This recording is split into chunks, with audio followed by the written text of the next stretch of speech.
네, 저희는 지난주부터 베드로전서의 말씀을 함께 나누고 있습니다.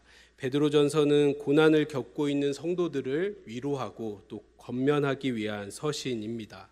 근데 이 성도들이 고난을 경험하고 고난을 겪는 이유가 무엇입니까? 그들에게 주어진 새로운 정체성, 그들의 생과 명이 이 땅에서 그치지 않는다는 것을 깨달은 그들의 정체성 때문이었습니다. 사도 베드로는 그들의 정체성을 1장 1절과 2절에서 이렇게 표현합니다. 예수 그리스도의 사도 베드로는 본도, 갈라디아, 갑바도기아, 아시아와 비두니아에 흩어진 나그네 곧 하나님 아버지의 미리 아심을 따라 성령이 거룩하게 하심으로 순종함과 예수 그리스도의 핏부림을 얻기 위하여 택하심을 받은 자들에게 편지하노니 은혜와 평강이 너희에게 더욱 많을지어다. 그들의 정체성은 두 가지입니다. 첫 번째 정체성은 그들은 선택받은 자들입니다. 하나님께서 그들을 택하신 것은 결코 우연이 아닙니다. 하나님께서 그들을 먼저 아셨고 선택해 주셨습니다. 하나님의 미리하심과 선택으로 성령님을 통해 거룩하게 되고 예수 그리스도의 피로 구원받게 하신 것입니다. 그들은 하나님의 원대하고 완전한 역사 안에서 구원을 받아 새로운 존재가 되었습니다.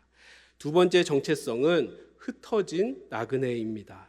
그들은 그리스도를 믿는 신앙으로 인해 가족과 공동체로부터 버림받고 소외당했습니다.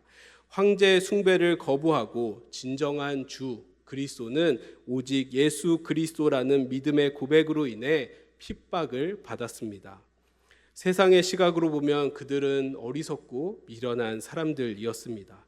세상 사람들은 그들을 보면서 팍팍한 현실을 위해 현실을 그냥 살아가기 위해 그들의 신앙을 그 고백을 잠시 접어두면 그만일 텐데 라고 생각할지 모릅니다. 또 그들의 신앙이 너무 구름 잡는 허황된 생각인 것 같아서 그런 생각을 접어두고 오히려 현실에 대한 자각을 갖고 더 정신 차리고 살아가야 한다고 생각했을지도 모릅니다. 하지만 성도들은 기꺼이 흩어진 나그네가 되기를 선택했습니다. 고난 이전에 진정한 성도의 삶은 나그네의 삶이기 때문입니다. 성도는 세상의 어둠에서 벗어나 하나님 나라의 백성이 되었지만 이 땅에 두 발을 디디며 살아가는 사람들입니다. 그렇기에 하나님의 구원과 천국의 소망으로 자신이 돌아갈 그 본향을 바라보며 순례하는 나그네가 바로 성도의 모습입니다. 성도된 우리가 본향을 향해 여행하는 이 나그네라는 이 사실을 알려주는 이야기가 있습니다. 한 유명한 랍비에게 가르침을 받고자 어느 날 외국에서부터 여행을 온 여행객이 이 랍비를 찾아옵니다. 그는 인생의 여러 의미를 찾고자 오랫동안 여행한 사람이었습니다. 이 여행객은 유명한 랍비의 집이니 대단한 것들이 있을 줄 알고 또 볼 것들이 많을 줄 알았는데 방은 하나뿐이고 의자와 책상 그리고 책밖에 없는 것을 보고 실망했습니다. 그래서 여행객이 랍비에게 물어봅니다. 랍비여, 나머지 가구는 어디 있습니까? 그러자 랍비는 거꾸로 여행객에게 당신의 가구들은 어디 있습니까? 라고 물었고 그 질문에 여행객은 웃으며 저는 여행객이기 때문에 가구는 당연히 가지고 다니지 않습니다. 라고 대답을 합니다. 그러자 랍비는 그에게 저도 이 땅에 여행 온 나그네일 뿐입니다. 라고 답을 했다고 합니다. 랍비의 말처럼 지금 살고 있는 이 땅은 최종 목적지가 아니라 잠시 머무는 곳입니다. 하지만 우리는 자신이 나그네라는 사실을 알면서도 어려움과 고난이 찾아오면 여행을 멈추고 주저앉아 버립니다. 주저앉아 있다 해서 해결되는 것은 없습니다. 왜냐하면 주저앉아 있는 이곳이 최종 목적지가 아니기 때문입니다. 순례자는 최종 목적지인 본향을 향해 간다는 희망 안에서 그 길을 기쁨으로 걷습니다. 순례자에게 소망은 지루한 기다림도 큰 고난과 역경도 주체할 수 없는 기쁨으로 바꿔주는 신비한 능력입니다. 그렇기에 사도 베드로는 1장 6절에서 이렇게 선포합니다. 너희가 이제 여러 가지 시험으로 말미암아 잠깐 근심하게 되지 않을 수 없으나 오히려 크게 기뻐하는도다.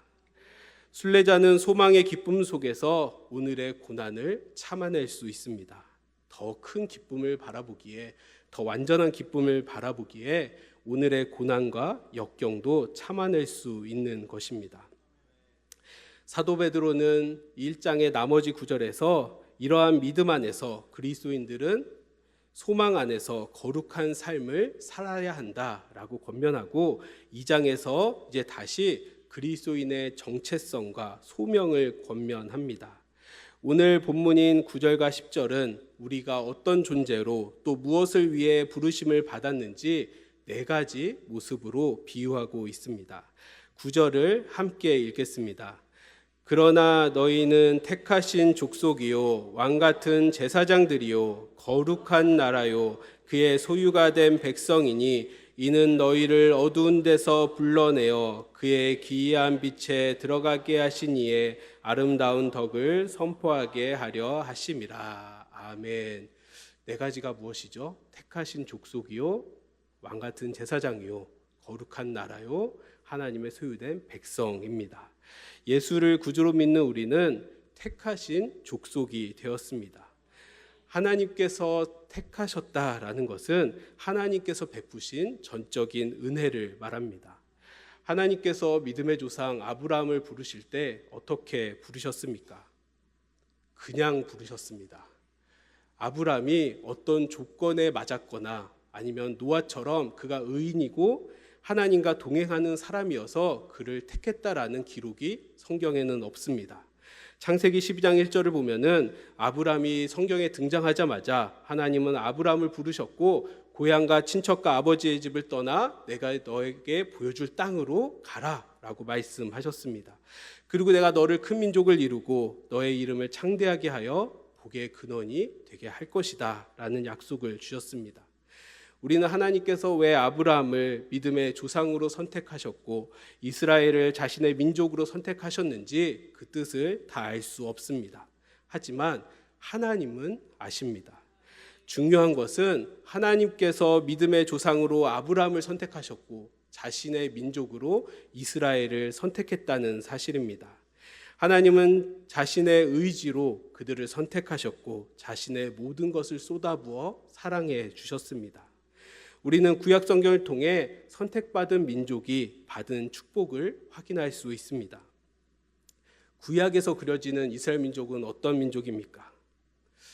저의 관점으로는 완역하고 패역한 민족입니다. 하나님께서 그저 사랑한다는 이유 하나만으로 그들을 붙잡고 계속해서 나에게 돌아오라 라고 말씀하시지만 이스라엘 민족은 쉽게 돌이키지 않습니다. 하나님께 돌아와도 잠시뿐이고 다시 패역과 반역을 반복한 민족이 바로 이스라엘 민족입니다. 하지만 하나님은 끝까지 그들을 포기하지 않으십니다. 그 이유가 무엇입니까? 하나님께서 선택하셨기 때문입니다. 사도 베드로는 이와 같은 택하신 족속이 바로 우리 그리스도인들이다 라고 고백하고 있습니다. 우리는 그렇기에 하나님의 전적인 은혜를 입은 사람들입니다. 우리가 어떤 조건이 충분해서 선택받은 것이 아닙니다. 공로를 쌓아 선택받은 것도 아닙니다. 하나님의 의지로 우리를 선택해 주셨습니다. 여기 계신 한 분 한 분을 하나님께서 다 아시고 선택해 주셨습니다. 그리고 창세전에 이루어진 그 선택을 완성하기 위해 예수 그리스도를 이 땅에 보내셨고 십자가를 지시게 하시고 그 피로 우리를 구원해 주셨습니다. 우리는 어쩌면 이 사실을 너무나 당연하게 받아들이는지 모릅니다. 전도할 때도 이 구원의 내용을 달달 암기해서 이것을 전하는 데 급급하지 이 내용을 나의 것으로 생각해 볼 여유조차 없을지 모릅니다.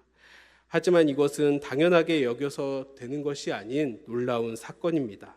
우리는 매일의 삶 속에서 이 사실을 기억하며 기뻐하며 감격하는 삶을 살아야 합니다. 예수를 믿는 우리는 또한 왕같은 제사장이 되었습니다. 제사장은 백성을 대신하여 하나님께 예배를 드리는 사람입니다. 구약시대의 제사장은 레위 지파의 계보를 잇는 사람만이 될 수 있었습니다. 또한 제사를 위해서는 희생 제물이 필요했고 그 제물을 성막에서 드려야 했습니다. 하지만 완전한 대제사장이신 예수님께서 십자가에서 운명하셨을 때 휘장이 위에서 아래로 찢어진 것처럼 이제 우리 한 명 한 명이 하나님께 직접 나아갈 수 있는 거룩한 제사장이 되었습니다. 4절과 5절의 말씀을 제가 읽겠습니다. 사람에게는 버림바가 되었으나 하나님께는 택하심을 입은 보배로운 산돌이신 예수께 나아가 너희도 산돌같이 신령한 집으로 세워지고 예수 그리스도로 말미암아 하나님이 기쁘게 받으실 신령한 제사를 드릴 거룩한 제사장이 될지니라. 제사장이 백성을 대신하여 하나님께 제사를 드린다는 것의 의미는 하나님과 죄인을 연결하는 사람이라는 의미입니다. 그 중재자의 역할을 가장 완벽하게 이루어내신 분이 바로 예수님이시죠. 영원한 중재자이신 예수님은 자신의 몸으로 막힌 담을 허셔서 평화가 되어 주셨습니다. 이제 거룩한 제사장이 된 우리에게 예수 그리스도께서 이루신 그 사명을 우리에게 주셨습니다. 그렇게 우리는 하나님을 믿지 않는 이들과 하나님을 연결하는 통로가 되어야 합니다. 그리고 깨어진 세상에 나아가 하나님과 세상을 잇는 징검다리가 되어야 합니다. 이 사명은 결코 선택이 아닙니다. 여러분은 이미 왕같은 제사장으로 부름받았다는 사실을 기억하시기를 바랍니다. 우리에게 주어진 특권과 의무를 기억하며 하나님께서 맡기신 사명을 잘 감당하실 수 있기를 바랍니다. 또한 예수님을 믿는 우리는 거룩한 나라가 되었습니다. 거룩함의 가장 큰 특징이 무엇일까요? 구별함입니다. 하나님의 자녀된 표징이 바로 거룩함입니다. 레위기 19장 2절을 보면 너는 이스라엘 자손의 온 회중에게 말하여 이르라 너희는 거룩하라 이는 나 여호와 너희 하나님이 거룩함이니라 라고 하나님께서 모세를 통해 이스라엘 백성에게 너희는 거룩하라 라고 말씀하셨습니다.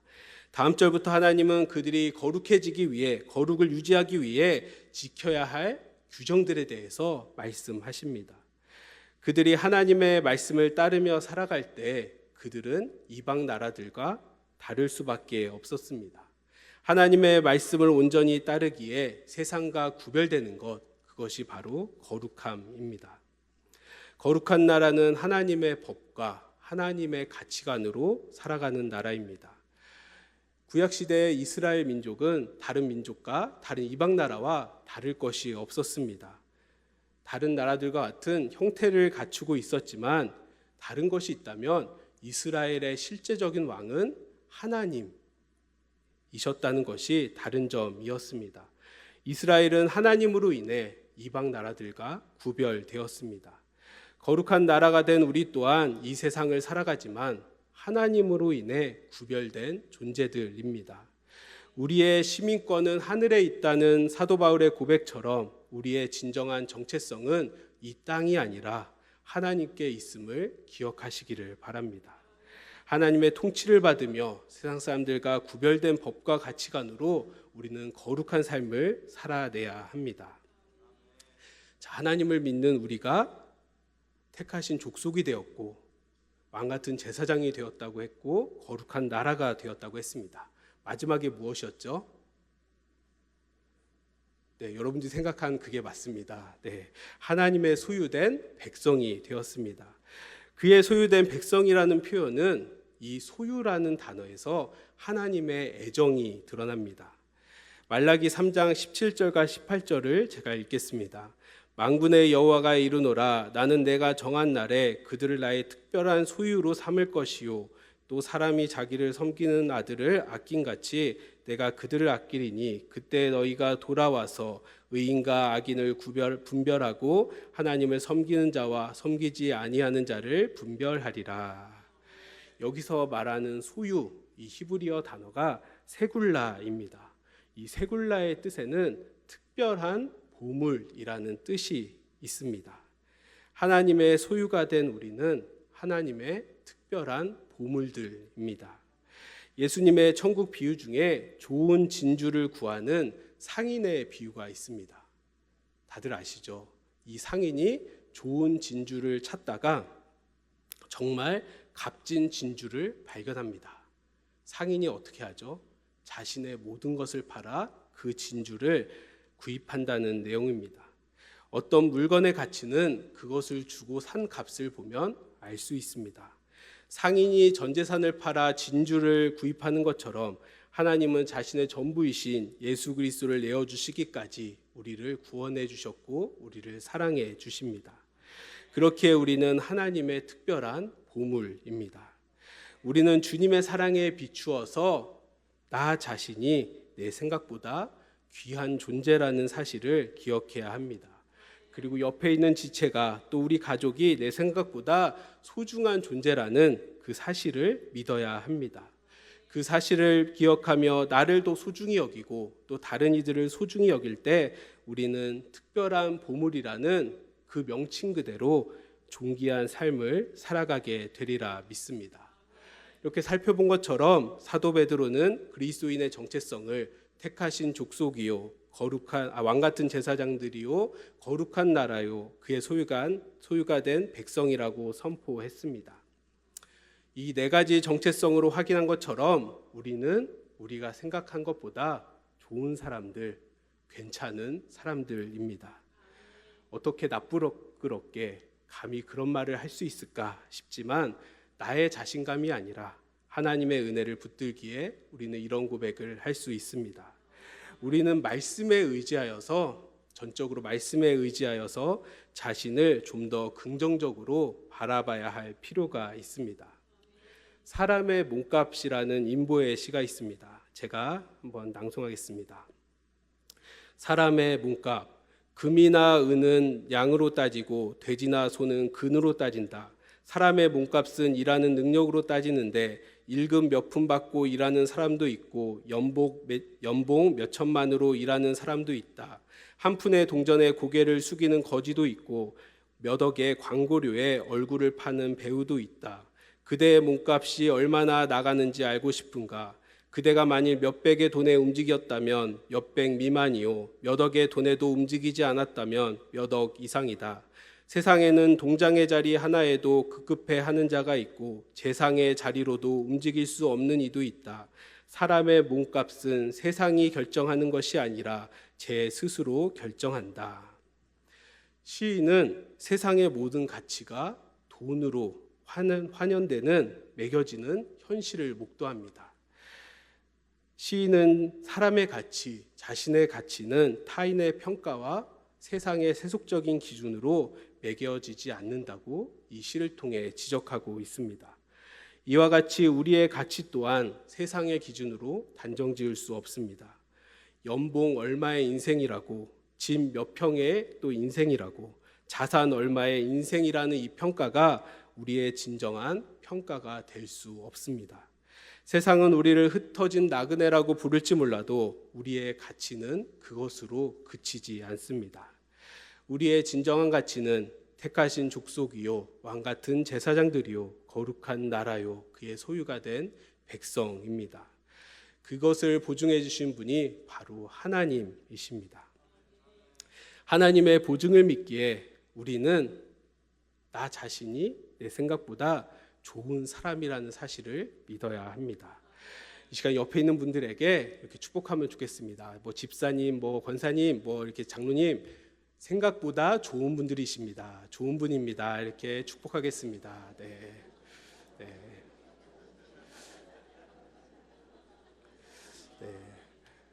우리는 하나님 안에서 우리의 생각보다 좋은 사람이리라 믿습니다.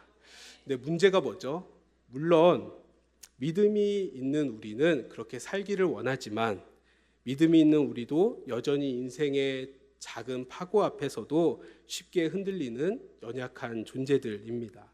하지만 하나님의 손에 붙들릴 때에 우리는 택하신 족속이라는 또 왕 같은 제사장이라는 거룩한 나라라는 또 그의 소유가 된 백성이라는 하나님의 작품이 됩니다. 사진을 하나 보겠습니다. 스무고개를 좀 해야 될 것 같은데요. 이게 뭘까요? 미술 작품입니다. 그럼 이걸 뭘 형상화한 걸까요? 네, 아시네요. 전 처음 봤을 때 이게 뭐지 했거든요. 네, 황소머리입니다. 그럼 마지막으로 이 작품의 가격이 얼마 정도 할까요?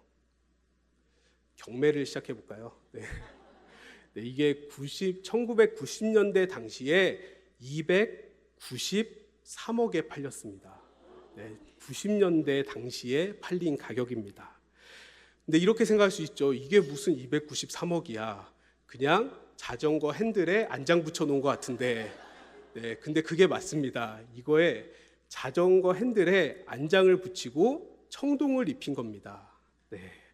근데 사람들이요, 이렇게 아무것도 아닌 거 보이는 이 작품에다가요, 예술성과 독창성이 잘 드러난 작품이라는 평을 합니다. 그 이유가 무엇일까요? 저는 그 이유가 단 한 가지라고 생각합니다. 바로 작가 때문입니다. 이 작품을 만든 사람이 20세기 현대미술의 거장 파블로 피카소이기 때문입니다.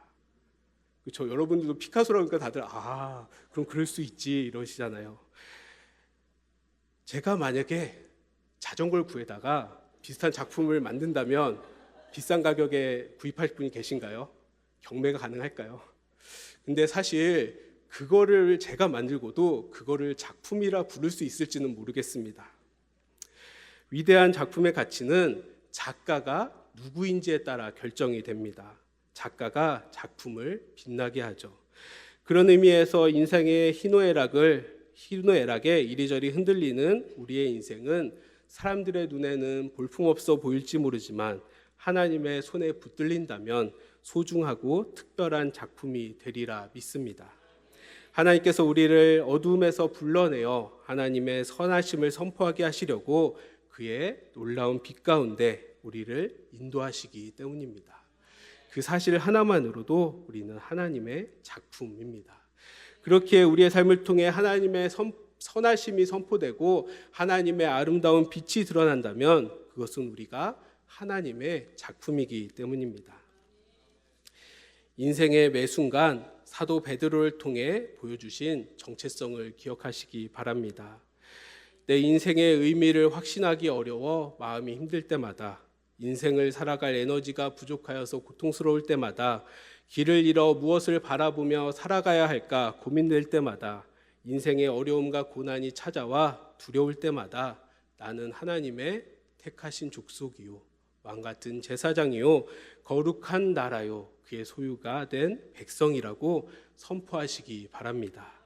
그리고 하나님의 아름다운 작품으로 완성되고 있다고 선포하시기 바랍니다.